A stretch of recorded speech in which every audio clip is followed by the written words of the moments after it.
ሁሉም ሴቶች ማግባት ይፈልጋሉ ነገር ግን ሁሉም ሴቶች ለባሎቻቸው መስዋዕትን መክፈል አይችሉም አሁን የፈተና ጊዜ ጀመረ አገባት የፈተና ጊዜ ጀመረ ነብዩ ተላኩ ዘይነብ አበልአስን ያገባችው ነብዩ ከመላካቸው በፊት ነበር አሁን ነብዩ ተላኩ አበልአስ ወደ ዘይነብ መጣ ለሱ አለችው አንተ አበልአስ አላህ قد بعث أبي نبيا አባቴን ነብይ አድርጎ ልኮታል إن الله አላህ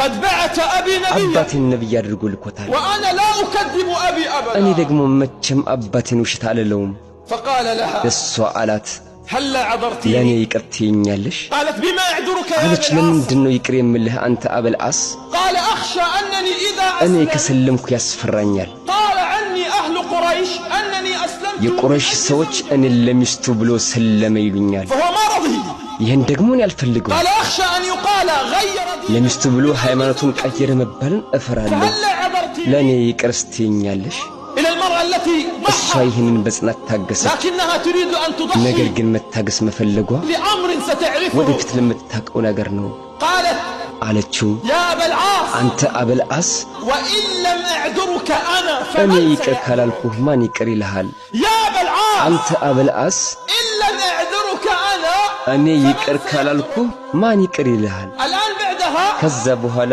መስለም አልፈለግም رفض أن يسلم قالت له هل لك أن تسلم قال ስለም አለችው መስለም አልፈልግም አላት جاء الآن موعد አሁን የሂጅራ الهجرة ጊዜ መጣ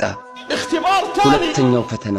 بعد بعثة النبي وهو ነብዩ ከተላኩ በኋላ ስደት ሆነ فذهب ዘይነብ ወደ ረሱላህ ሄደች وأذنت أن تبقى مع زوجها በስደት ወቅት ከባሏ ጋር እንድትቆይ ያስፈቀደቻቸው ثم اختبار ثالث ከዛ ሶስተኛው ፈተና جاء بعد ذلك ከዛ غزوة በኋላ የብድር ዘመቻ መጣ وإذا أبي ያን العاص ጊዜ አበልአስ يقف في በግንባር مواجهة ተሰለፈ مع جيش ከቁረይሾች قريش ጦር ጋር لقتال النبي صلى الله عليه ነብዩ وسلم ሰለላሁ ዐለይሂ ወሰለምን ለመፋለም أي اختبار هذا ምን አይነት ፈተና ነው ይሄ تزوجها قبل ከእስላም الإسلام በፊት አገባት جاء الإسلام እስልምና መጣ جاء النبي صلى الله عليه وسلم ነብዩ ሰለላሁ ዐለይሂ بدين ወሰለም አዲስ በሆነ ዲን መጡ طمس كل الجاهلية قبل በፊት ذلك የነበረውን ጃሂልያ አጠፉ والآن هو في معركة ليواجه النبي አሁን እሱ ነብዩ ለመፋለም ዘመቻ ገብቷል ከዛም በኋላ አልሰለመም وإذا بزينب ያኔ تبكي ዘይነብ ስታለቅስ وإذا بزينب تبكي ያኔ ዘይነብ ስታለቅስ ትላለች ጌታዬ ሆይ እኔ እፈራለሁ أن أفقد أبي أو أن ييتم አባቴን ولدي እንዳላጣው ወይ ልጆቼ የቲም